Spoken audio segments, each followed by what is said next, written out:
So I'm gonna have Giga. Giga, Garga Picho. How are you doing? Good. Merhaba, nasılsın? Gamarjova. Ah, how are you, my brother? Good? I'm good, brother. You looks good. You looks good. It's the morning, huh? Over there. Just wake up? Yeah, I just woke up, man. How is everything, Giga? All's good? Family? Everything is good. Everything is quiet. Everything is good, bro. The weather's good, huh? It's always good in LA, huh? Actually, this is a little weird. Sometimes it's rain. Like, past few days, it's been really good weather. Yeah? But before that, it was not really great. You know? Are you missing Holland? Are you missing Georgia? I miss the rain in Holland a lot. And Georgia, of course, man. Of course, I haven't been in Georgia for more than a year, man. Really? And I go every Christmas and New Year's, but this time I couldn't go because after my fight, all the corona is. Yeah. And also it's far, huh? What did you say? Sorry? No. What did you say? No,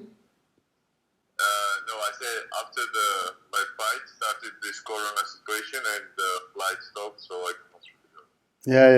Yeah. And you know, and it's also far. You know, I would love to go one day in Georgia. It's you know, where you come from in Georgia? I'm from Tbilisi. To Tbilisi. The city where I am from in Turkey, because my father is from Turkey. We are in the city who call it is Igdir, and it's not too much far from Batum. So I was saying, How far is it? what do you say? How far is the city? Igdir is just next to Kars, but Batum is not too much far from over there. So I was always saying to go one day there, but I would love to go. Your mountain, all these things, they are amazing over there. The view, it's unbelievable. Yeah, it's beautiful. I like the Georgia things. You have to go. Giga, you come from the karate Kyokushinkai. That's how you started. I come from karate called the Goju-ryu, but also the Kyokushin. Actually, I started with Kyokushin for sure. Yeah, when I was 6, from 6 years to 9 years, I was training on Kyokushin. Before that, I was doing from 4 years to 6 years. I was doing karate, but different style. And from 9 years, I started the style called Goju-ryu. Okay. Very similar to Kyokushin, but a little bit more technical, and also it has some throws as well. You know, Yeah. Kyokushin, there is no holding. And, Yeah, exactly. yeah. So you can throwing like a judo on the ground, and you can also make some submission, I guess, huh? Yeah, like 5 seconds. Yeah. I see some videos of that. 10 seconds. And so you practiced this in Georgia? So you were in Georgia at that time, right? Yeah. And then you moved to Holland. Then I moved to Holland. At what was your age when you moved to Holland? I got married when I was 18, and after a couple of months, I moved to Holland. Old tradition. You get married, old tradition. It's good. Old school, man. Old school. I like it, old school.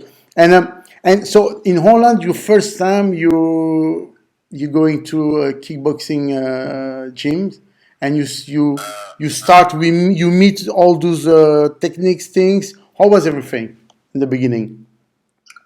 So I was already training kickboxing. I was kind of preparing to go in for Holland. I started to do a little bit of boxing in Georgia. So I mixed it up, boxing and kickboxing together. And so I had a little different style, guy from karate, learned boxing. So went in Holland. I won a World Cup in Ukraine, and we sent a couple of emails actually. Hello? Yeah, I'm here. I hear you. Yeah. We send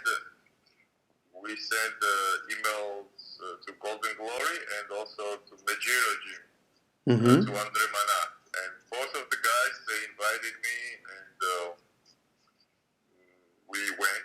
First time, me and my wife, we went as tourists, so for a month, just to check it out. And we went in Amsterdam first. But Amsterdam, I don't know, man, I was a kind of kid that did not really enjoy it with Amsterdam life, you know? I was going a little different way. They told me that the style of Amsterdam was wrong for me. So when I went in Amsterdam, like, I really didn't want it to grow my family in the center of Amsterdam, and I went in Majiro Gym. I liked the training a lot, but I saw the outside in the street. It was in a very city center, if you remember the old Majiro Gym. Yeah. I remember. It was next to the canal. On the red lights, almost on the red lights. And I saw a couple of things there inside the gym as well. It was a little different that I was looking for. They pretty much like they had the one shower, and men and women kind of were sharing the showers, stuff like that. And I was like, you know, that's not me. I don't see myself here. So training was great, man. Training was really good. And at that time, Andy Sauer was training there. True. And then I went to check it out for Golden Glory. And I went in the Golden Glory after 3 days. And I met at Core Hammers, Ramon Deckers, Kokasaki, Zimmerman, Stan Shields, a lot of big names. And I was like, okay, that's a different story. And And you fought for them. I rented the place at Ramon Deckers' house, which was owned by Ramon Deckers and also the Core Hammers. And that's how I started my first big moves. And you fought for Golden Glory, of course. You did some few fights for them. The thing what happened, they were missing after a couple of days. The U.S. team was visited Amsterdam, and they had a competition pretty much like U.S. versus Holland. And last second, the Dutch fighter who was from Golden Glory, he got injured, and they needed a replacement, you know. And I was there already like 2.5 weeks, and Gore and Ramon told me like, "Hey, you want to fight?" I said like, "Yeah." I couldn't really imagine, you know, like 18-year-old boy, like boom, go in Holland and ask the fight. I thought I did really well, and since then I stayed in Holland.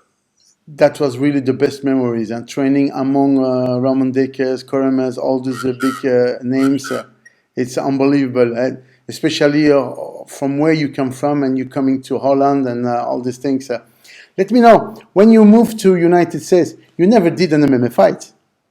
Just only in karate, you did some submission, but I don't think you did in Holland. Or maybe I missed that.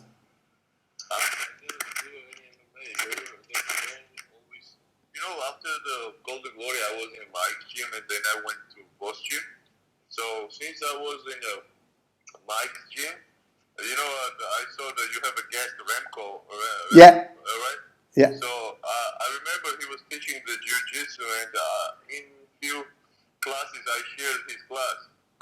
Nice. I don't know if he remembers, but I did a couple of classes on the jiu-jitsu and like MMA. I was like checking out myself, and I was doing pretty good. Like I was not like jiu-jitsu student, but it was a lot of fun. And then when I went in the Vosh gym, you know the biggie boy, right? Yeah. Like he was preparing for MMA fights, always training with us, and I was kind of helping him sometimes for do the MMA sparring because I had some armbar and footlock that time. And it was funny because he didn't expect from me, and he was not really good at back in the days, like 8 years ago. That's good memories. Yeah. You should Instagram live. There is always a debut somewhere that you start and you imagine that when you don't know nothing on the ground, you can be shocky mode with Oh yeah, anyone. when I came in US, I thought like I have kickboxing, I have karate, I don't need any jiu-jitsu, I don't need any grappling. I'm already good, that's what I was thinking, and I was making a mistake, man. I came, here like one of the best striking gym in US, and they were doing a lot of striking, so I was feeling myself very comfortable. But, Yeah. I was from the highest level of striking clubs as a kickboxing, and in kickboxing classes I was doing so good that okay, I'm good.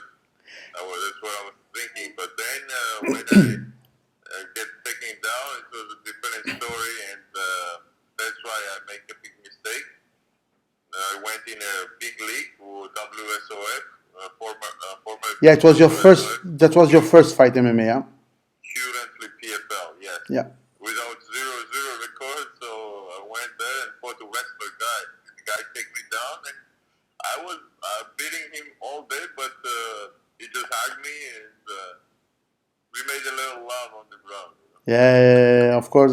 But after that, you had your great career right now. You have some good win, a lot of win, and you have, I think, 5 win streak right now. Also at the UFC. If Fights in UFC, yeah, yeah. And but let me know how was the first day when you opened the door of the King's MMA and you had all those guys with the Rafael Caldera. How was that day? Immediately sparring, or how was that time? The first time? I'm gonna tell you the story real quick. So I was here actually when I came in 2014 in US. My invitation was from the Nazem Richardson, the boxing coach of Bernard Hopkins. Very, very well-known boxing coach, and they were offering me to start a boxing career, and they needed somebody for helping Bernard against Kovalov. And that was the reason why I came first. But same time, I was looking for something because I saw the kickboxing was going down in Holland. There was no the K1 money. Glory was not. Exactly. Remember those days. So I had to do something because I already had my daughter. I was living in Amsterdam, and I came in Philadelphia first. So I traveled a little bit in Philadelphia, and then finally I got in LA after a couple of stays. I checked it up.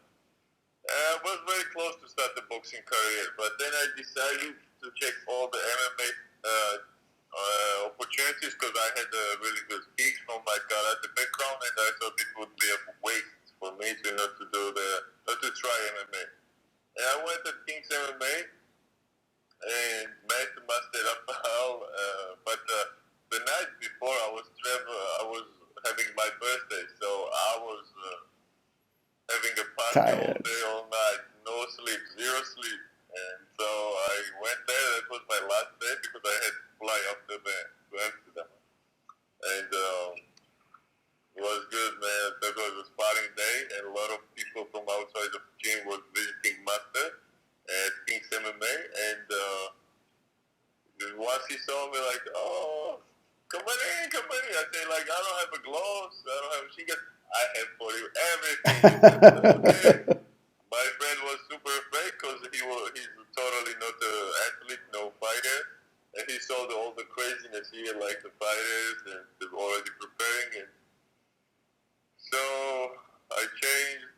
I put my gloves and shin pads, and I really did good, like 5 rounds, almost knocked out everyone in the gym. But the thing was, his students were not really training. He needed someone to defend the gym's name, So I did pretty well that time. I had a couple of Bellator, a couple of UFC fighters were there. And since then, Master really liked me, and he said, "It's your house, Giga. Waiting for you whenever." I met my brother Benil Dari, which is the first day there. Since then, he helped me, and Rafael helped me a lot, and we became like a family. I love it. His last win also. I watched his fight. His last fight, he was I think a few months ago, something like that. Drakkar closer. Yeah. We fought on the same day, man. It was the same day. I don't remember. Yeah. You know, too much fight, too much things. I cannot follow everything. Last things. You have already an upcoming fight or nothing in work? I have a good news. Yeah. You want to share with us, or you want that people follow you? Wait a little bit, because he needs to do this. I did my job. I just signed the paper right before he called. Perfect. Right before. So we're gonna see you soon. So it's very soon. Perfect. Very soon. Giga, it was a pleasure to talk with you, my brother. Thank you, brother. I really hope to meet you again. Last time was in Los Angeles. It was a long time ago. I hope to meet you back again soon. I wish you all the best, my brother, Thank you. and let's keep in touch, Giga. Say hi to your guests and Thank you. luck to you and everything, brother. Thank you, my brother. Thank you. Take care of yourself, and I wish you a good day. Take care, man. Thank you. Bye-bye. Thank you very much again. Be safe. Yeah, who's. So I got Giga on the phone. So now I'm going to the next one. I'm sorry it was a little bit late. So right now I'm gonna give a call to Remco Pardoel, and we're gonna share some good story with him. Remco, I'm calling you.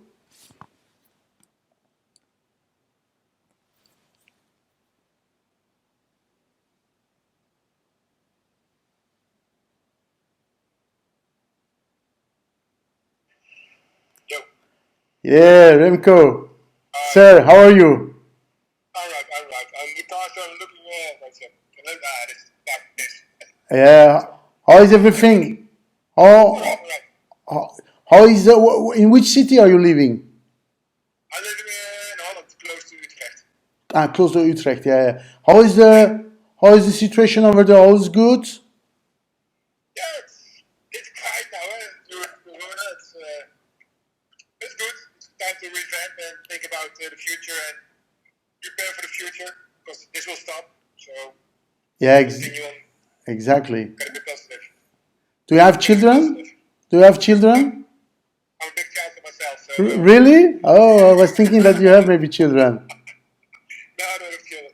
No. But- I don't have time for it. But you know, Remco, you did not change it, huh? No, not much. If we're watching your first fight, you're still the same.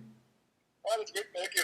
It's unbelievable. You're still the same. Sometimes I was thinking that if they freeze you in the middle of your career and then you they I wish. yeah, you know, and all these things is a sport, huh? If heal sport, and that's how we are we taking good of our body and all these things. Oh, yeah. Your health is your wealth. Eh? That's the thing you can't deny. Exactly. Remco, you are a pioneer of the MMA in Dutchland, in Holland. Yeah. A lot of people knows you. Maybe some new, some new young people, young guys, they coming. They don't know. Sometimes they don't know exactly. They just met the UFC, the MMA, and sometimes they don't know all the story. But you are a pioneer in the MMA in the Holland, and especially you were the first one. You were in the UFC with Gordo, Yeah. with Gordo. So I have some questions, and I'm sure that a lot of people they are listening us. They're gonna know and with your story. At that time, you were young. You were young. 24? You were in Holland. Yeah, 24 was my age at that time. 24. You were doing judo. Judo, jiu-jitsu, taekwondo, a bit full karate with Rodot, and a bit Thai kickboxing. So I did a bit. you were 24. You were in Holland. first MMA UFC. It's in Denver. How was the full story, the first story, that how you get this, how was this, and how it comes? Well, in that time, if you did judo or jiu-jitsu, it's not manly enough. So you had to do like kickboxing, Thai boxing. They were really brutal. And then when the people from exotic sports like kung fu, certain kung fu styles, because you have good kung fu teachers and have good facilities, of course. A few fools are like, yeah, no, I can't fight you. If I fight you, then I will kill you. So, okay, wow, but they challenge you. So that's not right with me. That was in Holland, this, right? Yeah, Okay. Holland, Germany, Yeah. a lot. Especially guys from camps back at that time. They challenge everybody, but when you showed up, then they want to drink coffee with you. So, Yeah. okay, that's wrong. And the all-style tournaments were more like karate, and not like going to the ground like jiu-jitsu for Brazil. Yeah. So then came an advertisement in a magazine called KO Magazine. It's from Alberga. And it was like a really small, tiny advertisement. There's an open tournament in America. So, okay, let's try.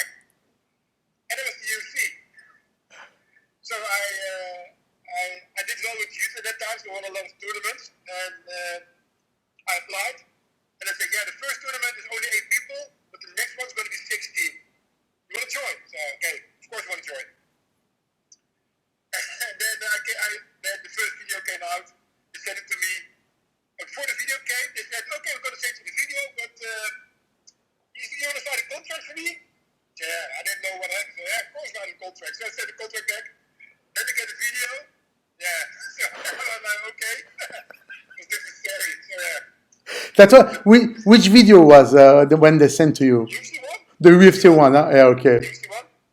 So, the Brazilians, there were no videos about Valetudo or about Brazil because it wasn't. You heard about the magazines. There was something happening in Brazil, and something happening in Japan, but not like not like this. So it was like a bank race and UFC were first sort of the same time it started. The Shoto was a bit earlier, but it was more Japanese based and lightweight and searching for the rules. That's crazy times. So we went for it. When they send you the video, so it's first time that you met on the video guys like the legendary, like Ross Gracie and all that. You saw the first time on the video, or did you heard him before? No. We never saw Valetudo because the only thing on television was like judo and karate and sometimes kickboxing and boxing. That's it. So for us it's like wow. And the great videos came in like after the UFC 2. Challenge videos, UFC 1, UFC 2, for us, so there's like, it was rare. It was raw, so I liked it.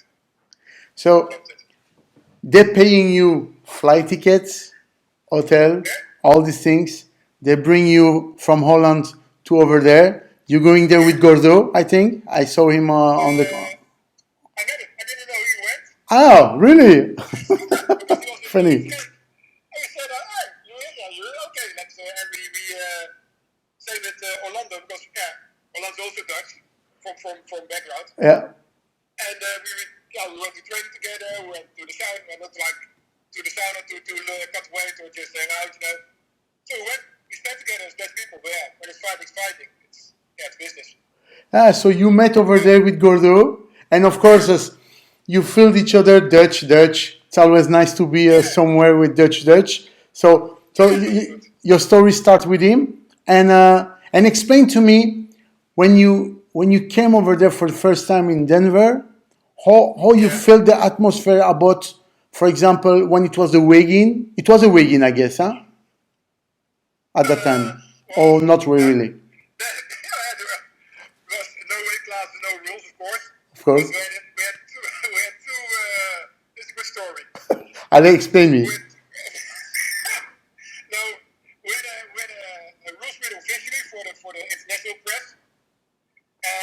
like a local one in a strip club. Mm-hmm. Ah. So I was from Holland.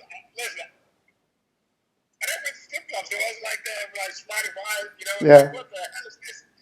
So the owner of the place said, oh, you like this? And man, I love it. So he gave me a ticket for every day. And that was the story. So I ticket, so I gave him the ticket and then a few other people. And he went, and he made a bet on me. In the second fight, the bet was 40 against 1, because Reed beat the guy 5 sides. He almost killed him. Yeah, Orlando. I remember. Who don't remember that time? No, so then it was my fight against Reed.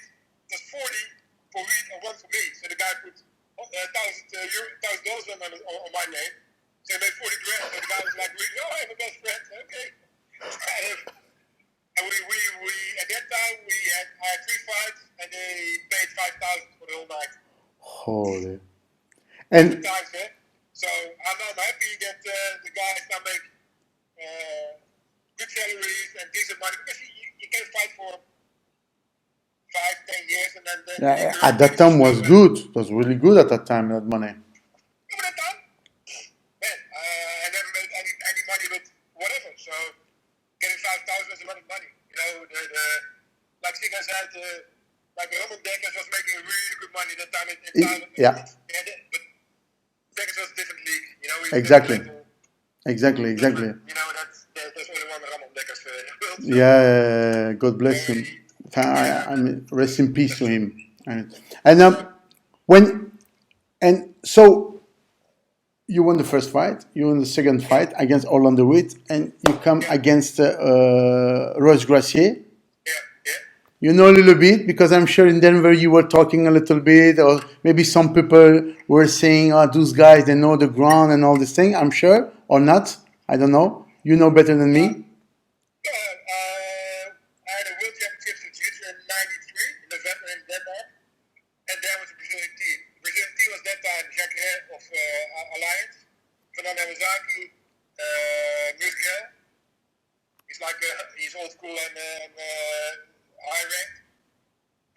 Van Miguel was there. Big. So.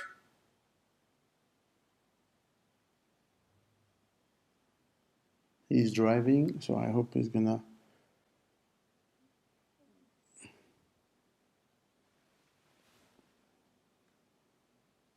So I guess he has a poor connection. Okay.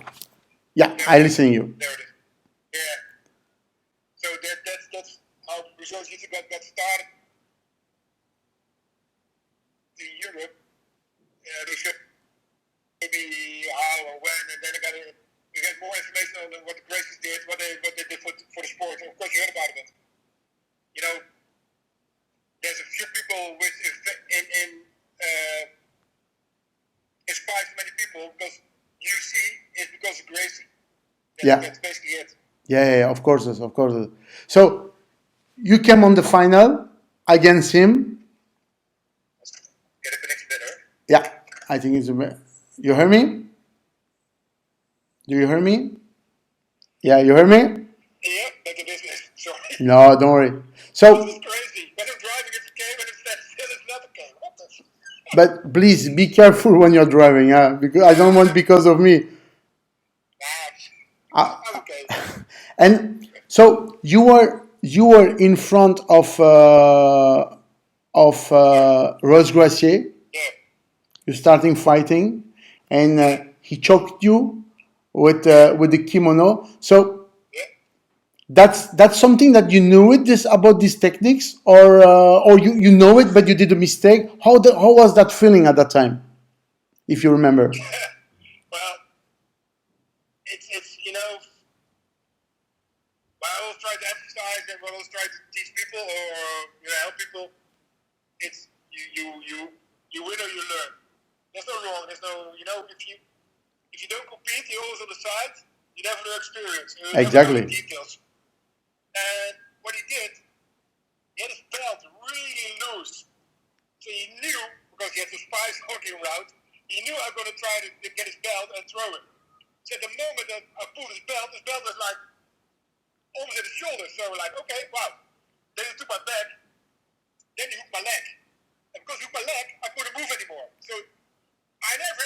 battle of my life before.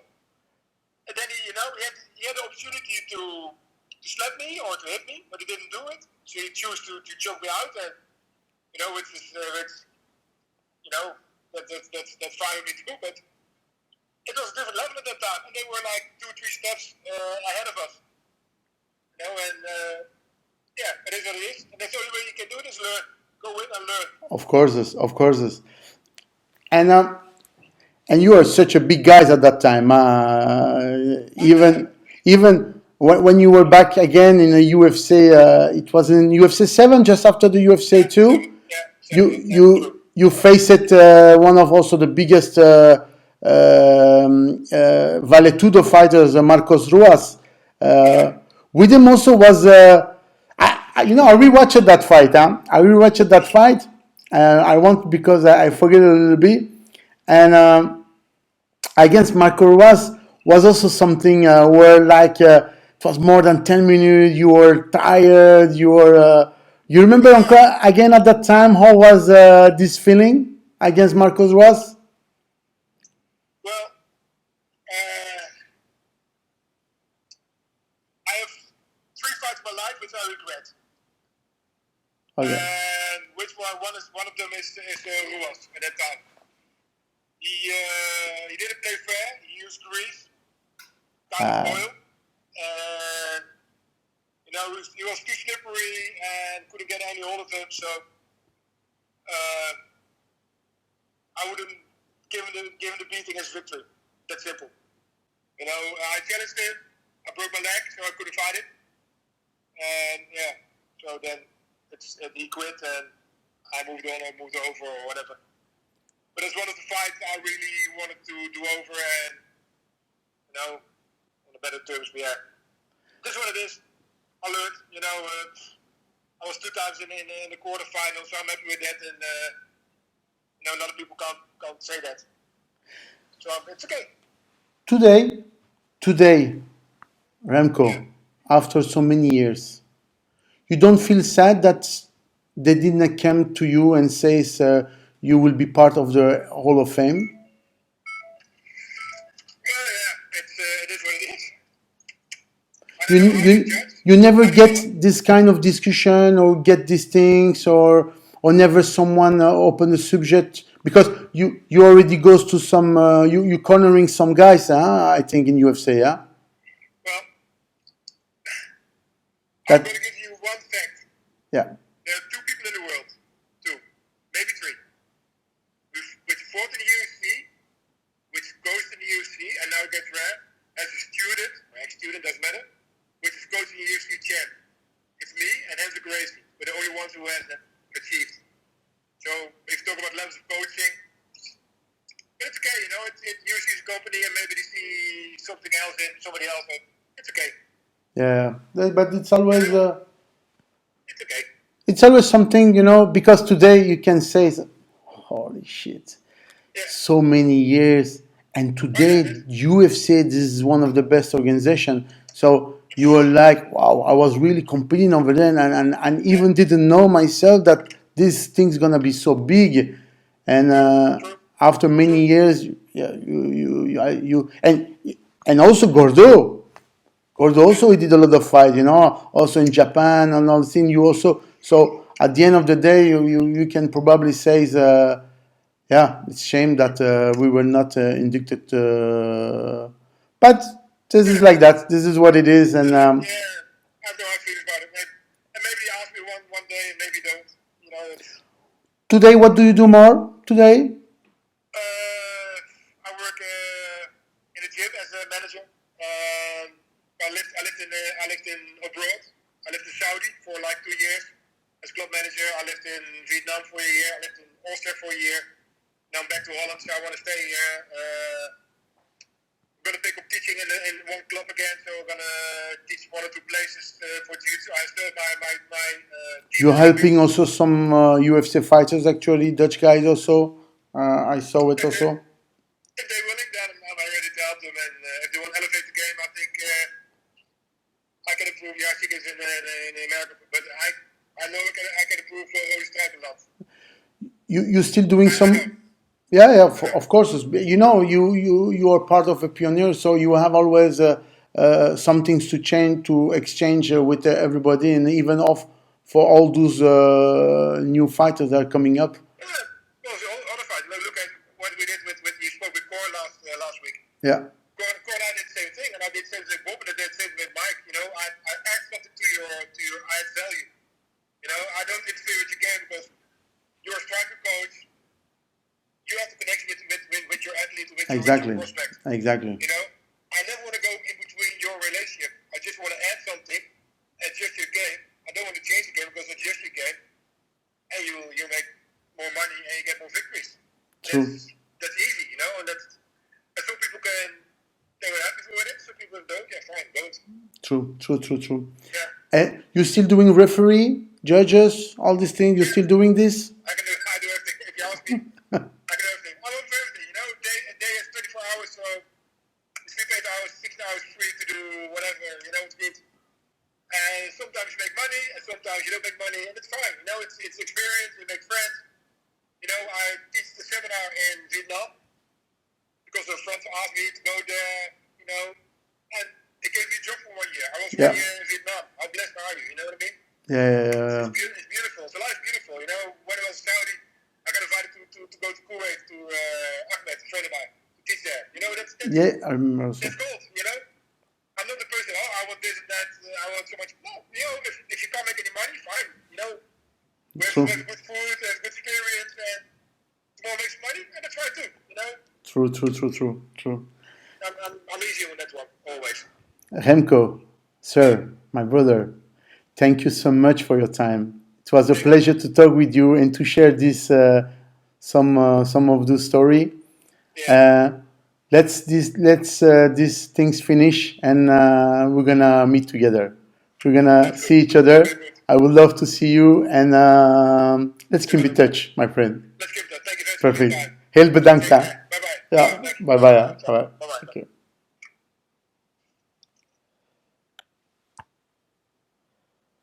It was Remco Pardoel. So you saw it. He explained to you how was his UFC debut and all these things. So all was good. I'm a little bit late for all other guys. I'm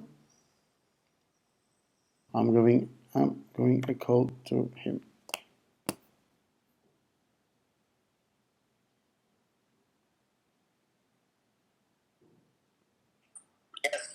Hoost, how are you?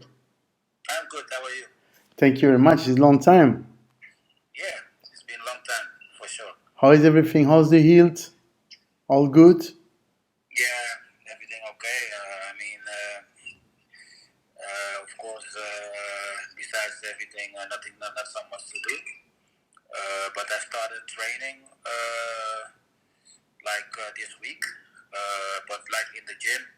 But I have to close the gym because the gym cannot be open and all those kind of things.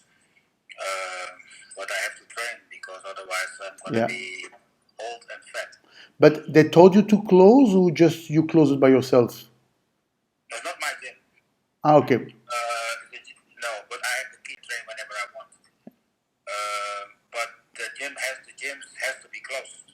Yeah. So yeah, basically they're closed. So when I go to the gym, then I'm gonna train.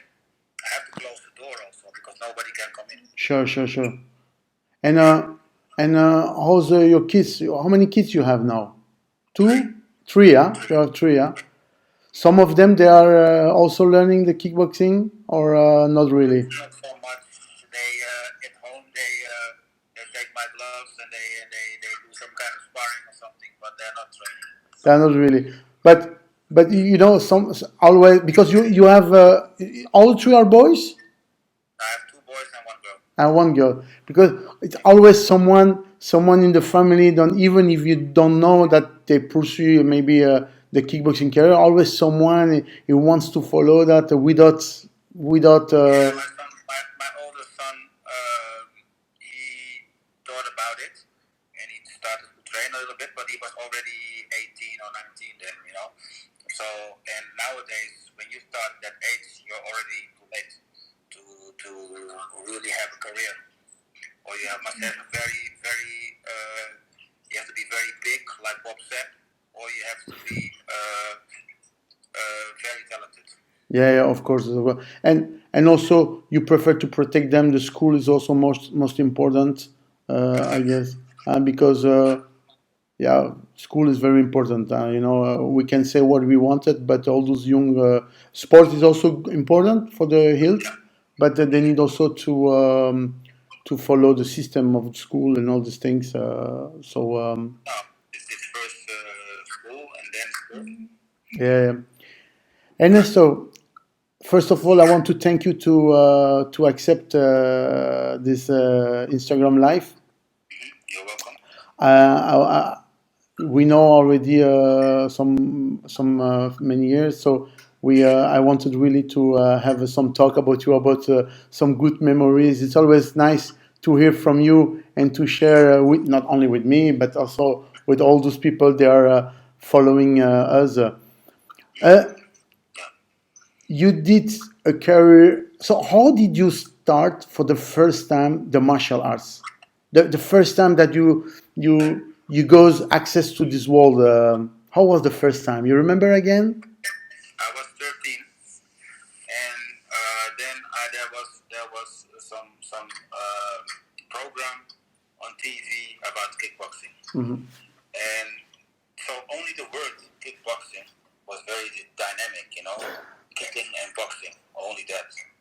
So I asked my father, can I join a kickboxing club? Then he said, where do you want to do that?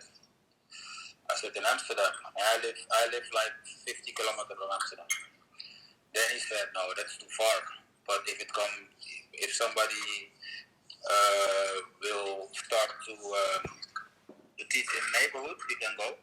So 2 years later, a guy started to do lessons in kickboxing in my hometown. And then I started, so 15. It was immediately kickboxing, or you did some other martial arts? No, I started right away with kickboxing. Right away, yeah. But you did some. You did also some savate full contact fight also in the past. When you were young. So my first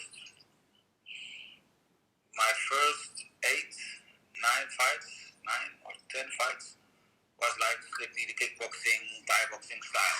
Okay.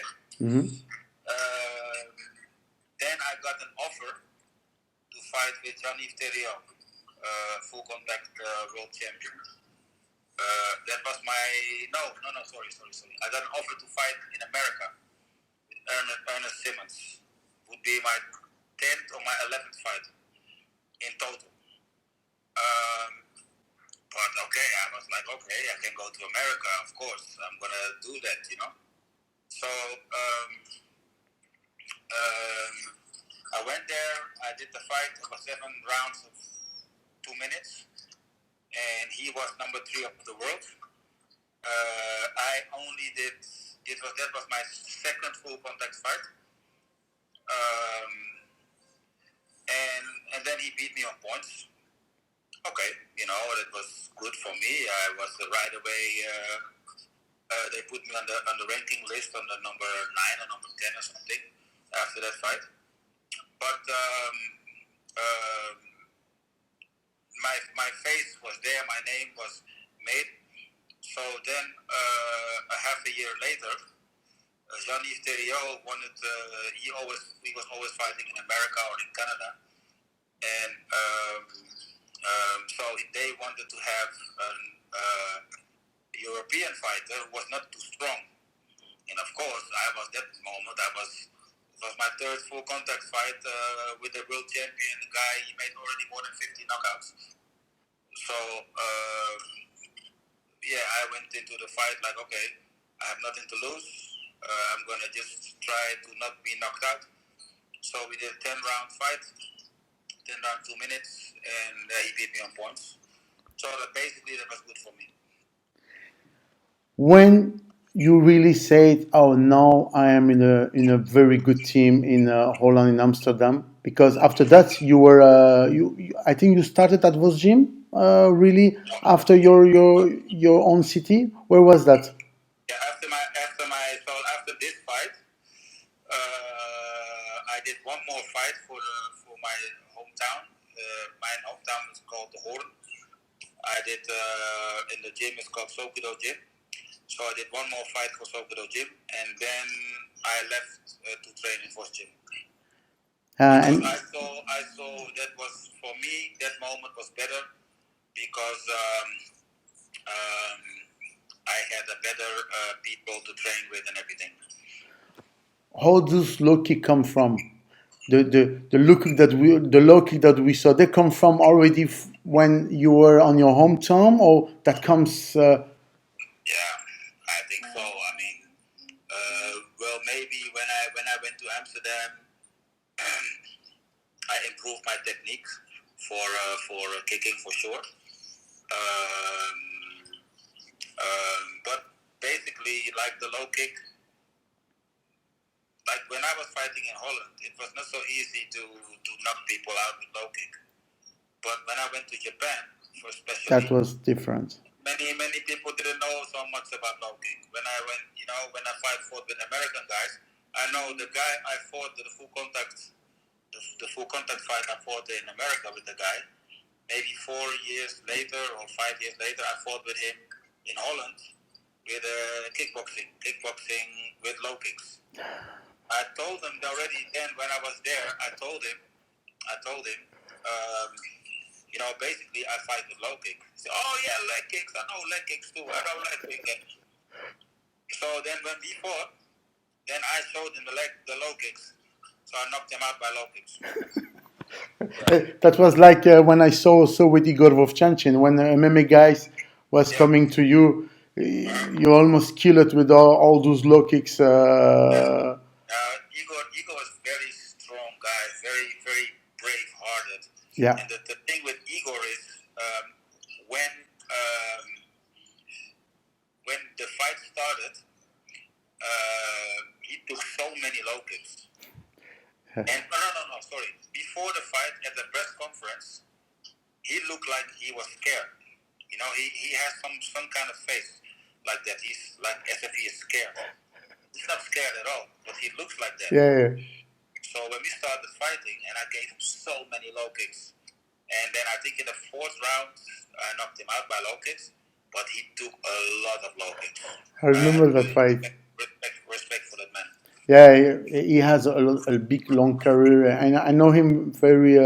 I know him especially, and he has a long career. Let's go back to '93. Let's go back to '93. Yes. I think that was the first time you fought in Japan in '93. No, or before you? Maybe I missed something. No, it was the first time I went to Asia, and it was very exciting. Of course, I had the chance to fight in a tournament in Japan, and of course. How to get this? How to get this in the beginning? How was in the beginning? You're at the gym. How was these things like? The K1 project is coming. So how was that? Can you a little bit share this with us? What I remember is that they basically asked another guy. He was quite famous in Kyokushin in Japan, Gerard Pardoel. They asked Gerard, but I don't know, somehow he didn't want to fight. I don't know exactly what it was, but then they placed me in that spot. So I was unknown. Gerard was known because of the Kyokushin. Many guys, Peter Art was known because he already fought in Japan, and most of the guys were known. But so they didn't. They maybe saw some videos of me, but they didn't think anything about me. So they made a drawing in which I had the toughest group with Peter Art and with Maurice Smith. They give it you the first fight with Peter. It was a drawn. It was really a drawn, or they really say that. No, you know what? This pool, we prefer to give him. They just decided. They just decided I fight with Peter, and they not so. It was not like later like maybe 4 years later or something, 4 or 5 years later, then they made a drawing. Then they made, you could choose a little bit. But in the beginning, there was no choice. It was no choice. They were saying it's much more better to put Ernesto against Peter than we know it's one Dutch is gonna no goes to the next. Well, the funny thing is they didn't even know me, but they were like, okay, the Dutch fighters are strong, so basically let me put Ernesto with Peter, something like that. And also like Branco, they didn't know Branco. Rest in peace. Yeah. They didn't know Branco that much, so they put Branco with Satake. Their ace. They thought the Satake would win the Japanese fighter. But yeah, Branco was way too strong, of course. Branco first fought with Satake. Yeah, because you had a disqualification with him before, huh? If I remember. You fought already Branco in the past, huh? Yes, I fought with Branco in Holland in '89. But before then, we go back to '93. We can open the parenthesis. With Branco, when you fought before, it was a disqualification. What's happening that time? Yes, that's what I tell you. That's what I want to tell you. He fought in '89, the first time in Amsterdam. He a few times kicked me after I was on the ground and those kind of things. That was and then in the third round, I knocked him down with punches. No, I didn't knock him down, but I gave him a lot of punches, and then the referee was from his gym. You know, that was also kind of strange. The referee was from his gym, so he was basically getting maybe 4, 5, 6 punches, and then the referee stopped the fight and gave him an 8 count, and then the round was stopped. The round was finished, and then the next round, he hit me on my eye after the break, and then my eye was really hurt. So I couldn't continue. Then they disqualified him. So that was the first time. And then the second time was I was just very unlucky in the drawing. I had 2 hard fights. You were injured with 2 fights, yeah. And then with Maurice Smith, almost 3 fights, 3 rounds. And then really it was 10 minutes. I went back to the dressing room. My right hand hurt. My right leg hurt. I put ice on my hands and on my leg. After 2 or 3 minutes, they came back with the new gloves. Yes, you have to put on your gloves. You have to fight again. It was really bullshit. It was really ridiculous. No time. So I'm not gonna say I would have won if I would have had more time. I don't say that. But now I say it was not fair at all. Later, they changed everything. They put extra fights, and so that let's say the fight who had the second semi-final had more rest. But in the beginning it was not like that. In the beginning there was no rest, no extra thing, something, and so that was quite difficult. After you fought many times with Peter Arts. If he's watching this, we say hi to him. You fought 6 times, maybe 7 times, because you fought him also in amateur, right? No, before no, not in amateur. No, it was not in amateur. He was B class when my opponent was out. Then they asked him to fight with me. And that time he had like 7 fights, 6 knockouts, something like that. So they were like, okay, we give Peter the chance. So that was the first time. And then then he stopped after the second round because I hit him a lot with low kicks and he was a little bit hurt. And his trainer didn't wanna push too much. It was a good experience for him. And he was he was only 17 or something. Yeah. And then the second time was 5 years later in one Grand Prix. In 19, that's the second time, okay. And Yeah, and then he had already made his name. He beat some good opponent and everything. Yeah, then it was a different thing. So you won the fight in '93, and few years later you faced him again. You lost also, if I remember. Oh, that was mistakes. All those lose, you think, or? So I won in '88. I won in '93. Then we fought again in '95. Semi-final Grand Prix. Yeah. After 3 rounds, I thought I won, but it couldn't have been a big difference. But they gave it a draw. So extra rounds. The extra round I lost. Yeah. Clear. The extra round I lost. So I never. I never talked bad about it, but yeah, it was like that.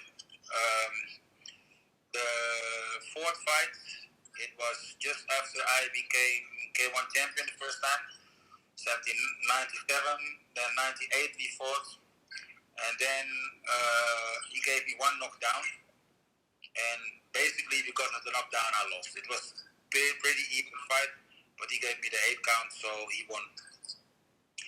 Then the 5th time we fought in Amsterdam Arena, because I was supposed to fight with Bob Sepp. Yes. But Bob Sepp left, and so they asked Peter. That was not a real fight. Yeah, he was sitting. Those days I was 39. I trained so hard to fight with Bob Sepp, and then suddenly half an hour before they tell me you get another opponent. It's not like this. That doesn't work. So I said sorry. I will not fight. Yeah, please. I said, I'm sorry if I have to fight with Peter. I didn't prepare for Peter.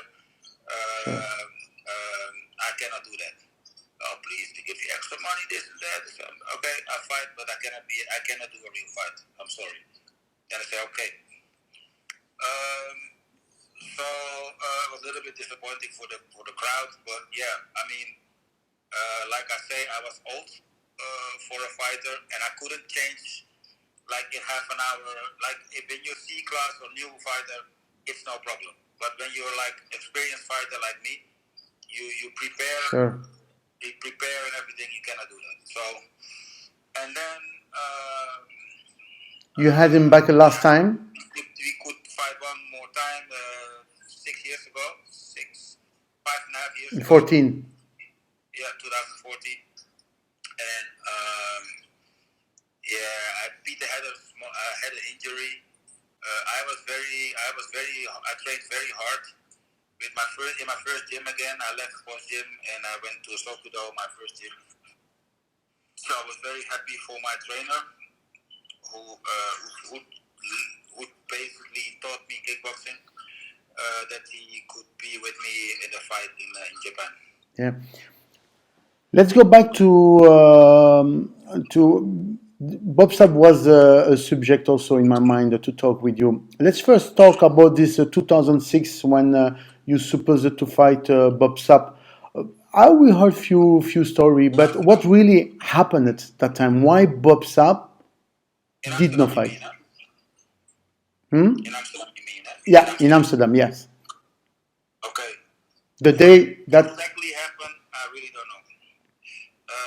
We had the press conference and everything, and everything was arranged. Then we had the opening ceremony the next day. Nothing wrong, but then it looked like when I left, I didn't want to talk to him. It's like it looked like he wanted to say something to me. I don't know what it was, but anyway, there was something. I'm not sure exactly. Still till today, something happened which made him leave, and I don't know what it was. I heard it had something to do with Hell's Angels. Yeah, me too. I heard he got threatened by people, but I don't know why, and so that I really don't know. And before that, you fought with him 2 times, I think, in Japan. It was 2 times, and when when you were fighting Bob Sapp at that time, K1 was changing a little bit. We're taking some people like coming from MMA, Bob Sapp, also even the sumo guy. So you get Bob Sapp for the first time. These two fights, you were very frustrated about. Yeah, all these things, because it was not exactly the K1 rules, because he was fighting unorthodox things. Oh, Yeah. can you a little bit The first, share this? basically, already when they told me you have to fight Bob Sapp, I said, please fuck off. I mean, I was Yeah. really annoyed, because I'm like, when I fight, um, um, I fight for real, and not some kind of, the fight, Bob Sapp fights, they look kind of strange. So I was like, why do you guys want me to fight with Bob Sapp? Yeah. Ask somebody else. I did not want to fight. And then they say, yeah, but somebody has to fight with him, blah, blah, blah, blah, blah. Okay, I said, okay, whatever, I'll fight him. I don't mind. That year, basically, I was very good. I started very good. But, yeah, the management part and also K1, it is, those guys are strange. Johan Vos, I couldn't trust him also. Yeah. So what it was, I was supposed to fight. I fought in April. I had an injury in the K1 2001. I kicked Stefan Leko on his foot, no, on his elbow with my foot, and I was hurt. I was injured. I couldn't fight. I couldn't train for a while. Then the first fight that year, I fought with the Japanese guy Nakasako. Then I fought with Stefan again. I knocked him out, and then that was in May. Then they told me you have to fight in July. Okay, that my coach, my trainer told me you have to fight in July.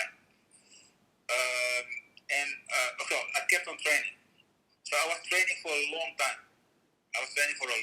Maybe already 4 or 5 months non-stop.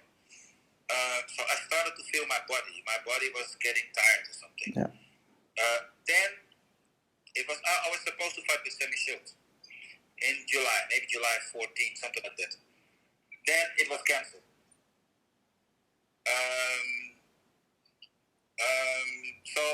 But then they say, oh, but you can fight in Las Vegas August 17th.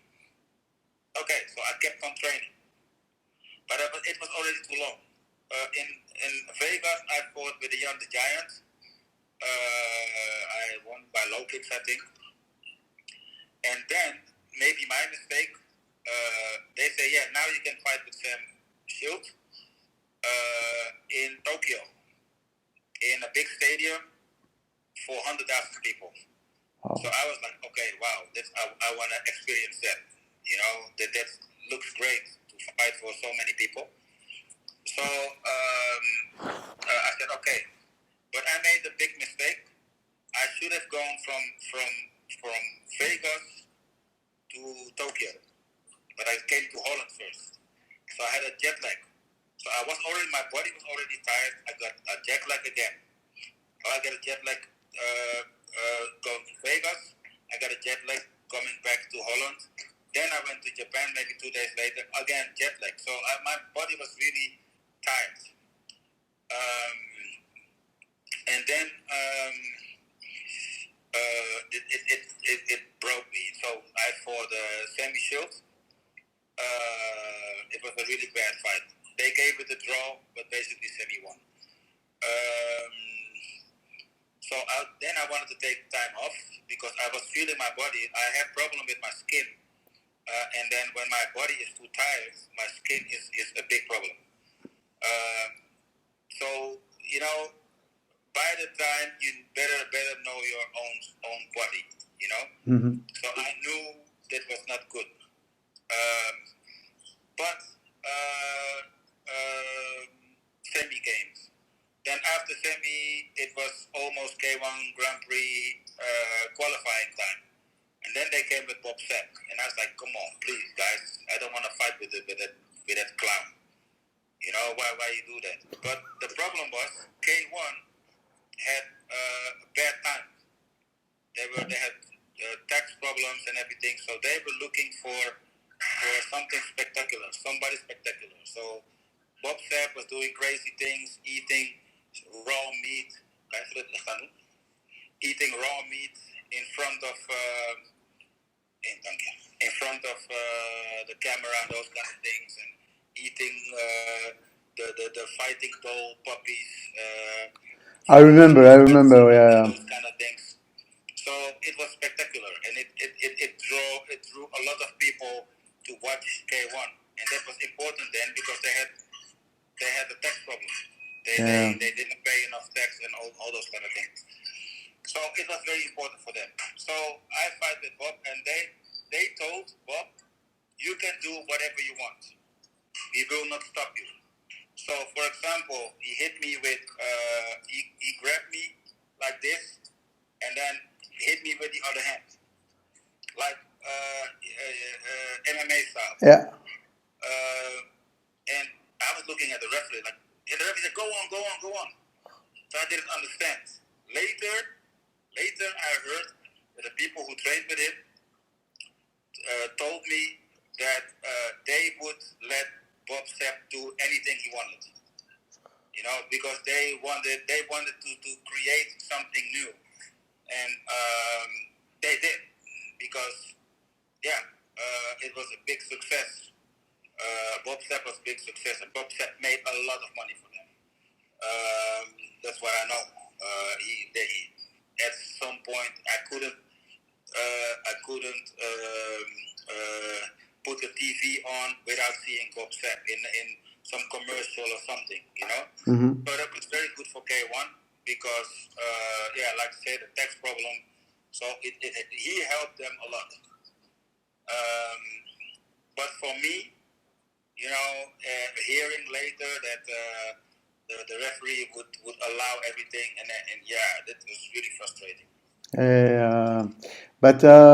But at that time the K1 was not really the same because you leave it the you leave it the best part of the K1 history with all those fighters who were before, like Andy Hug, Mike Bernardo, Sam Greco, all these Racev, all these big fighters. So practically was not really the same. What 4 times K1 champion. If I telling you what was your best memories, I guess you're gonna tell me the first K1 champion, or maybe you have another memories in your mind. I like the second. The second, why? 99. In April 99. Okay, my partner was my ex-partner was pregnant. I was organizing fights myself. I was busy with a lot of things. I had to fight with Francisco Filho. Before he was dangerous, but I beat him easily. But this time I was not sharp. No, I don't know what happened with me. Anyway, so we did the fight, and he knocked me out. He knocked me out in the first round, and I was really. I cannot remember walking out of the ring. I remember the next moment. I see myself in the ring, and the next moment I'm on a chair in the dressing room. I asked what happened. Then they told me you got knocked out. So I missed maybe 5 minutes. I had a little wound here because I fell flat on my face. So that was very bad. Everybody was like, okay, Ernesto is finished. So I went back the next day. 5 days later, my daughter was born. So that was very good for me. Of course, I was very happy I got a daughter. But second, it was good that I didn't have to think about the fight. So after maybe 2 months, I started training again, and I started fighting. Also, maybe 3 months later, 3 months later, I fought again. And then I saw everybody was like, okay, and I saw he's not that good anymore. When you hit him hard, he's knocked out and everything, you know. So nobody thought I could win. Then the drawing came, and the drawing was very tough. But it was different. Not like the first time. We had to. There were 8 spots. We got. We had to pick a number from 1 to 8. I had number 6, I think. I think I had number 6. So the first 4 spots were already there. Andy was standing on spot 5. So I stood next to Andy. I walked to Andy to fight with Andy, and then Peter and Jerome had 7 and 8. They had no choice at all.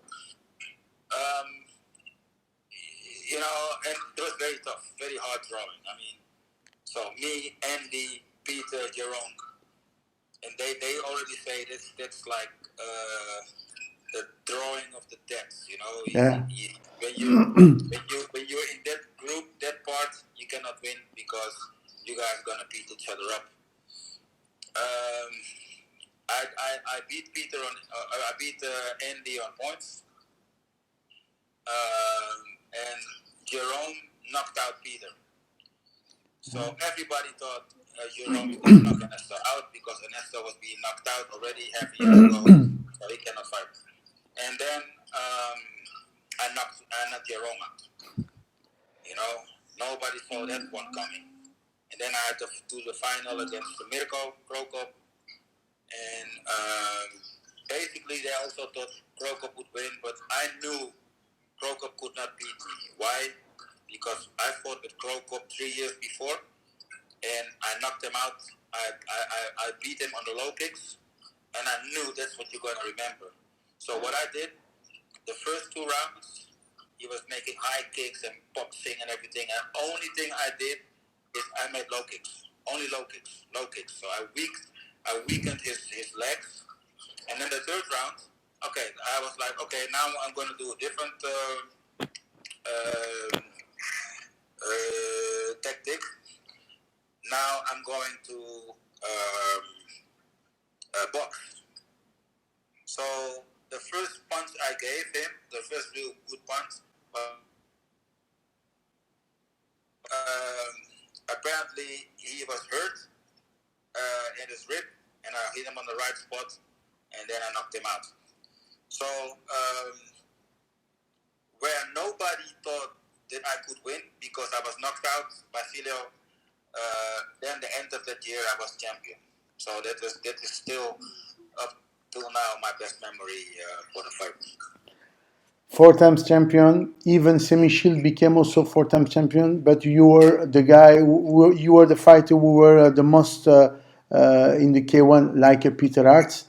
Maybe Peter Hartz more than you, but you with 4 fights, you were the biggest. So I guess you were in the number 1 for me. Semi-Shield who just came. But biggest respect to Semi-Shield also. He has a style that no one wants to fight. Peter also was telling me he was fighting Semi-Shield. I hate it because of his technique things and all these things. Last things, the host cup. You're organizing the host cup. It's still, and it's only in Japan. Yeah, it's still there, but like this time, the corona problem, maybe end of the year there will be one. It's the guy who organizes this. He was my cornerman. Okay. 4 years.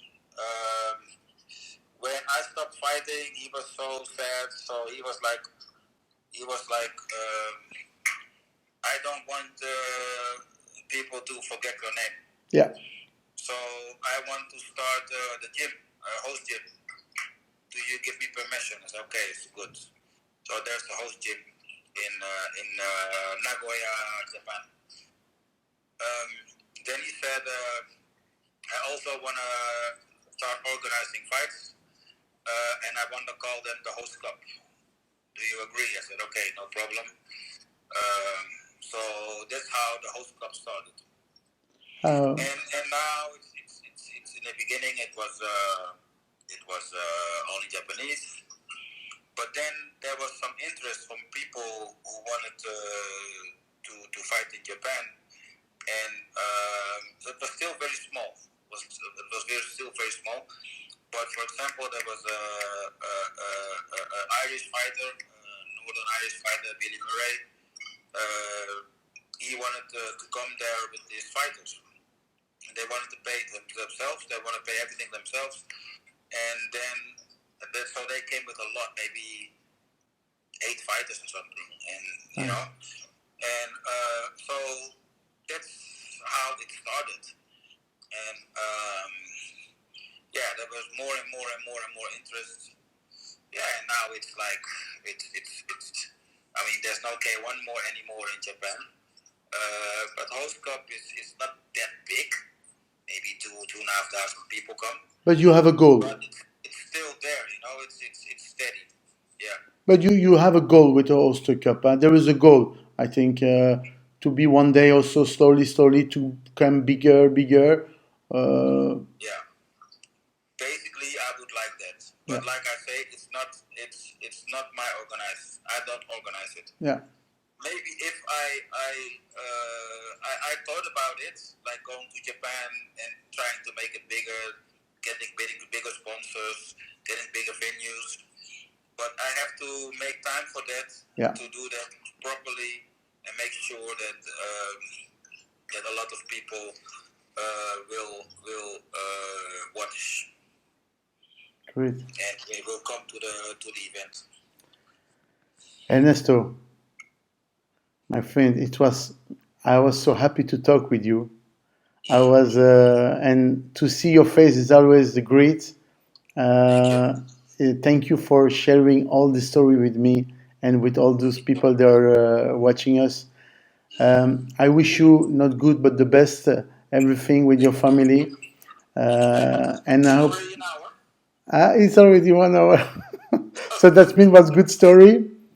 I didn't want to play the journalist, I just wanted to talk, It's how it goes past time. I get all those guys. I get also Marquand. I get over him. I know all those people, and I wanted to share some few things. It's always good to.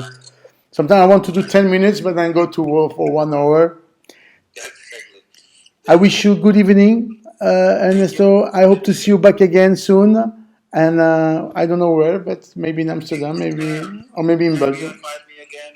Maybe there's still more stories to tell. Whatever. Maybe. Thank you again. I wish you good evening. And host. Thank you. Bye.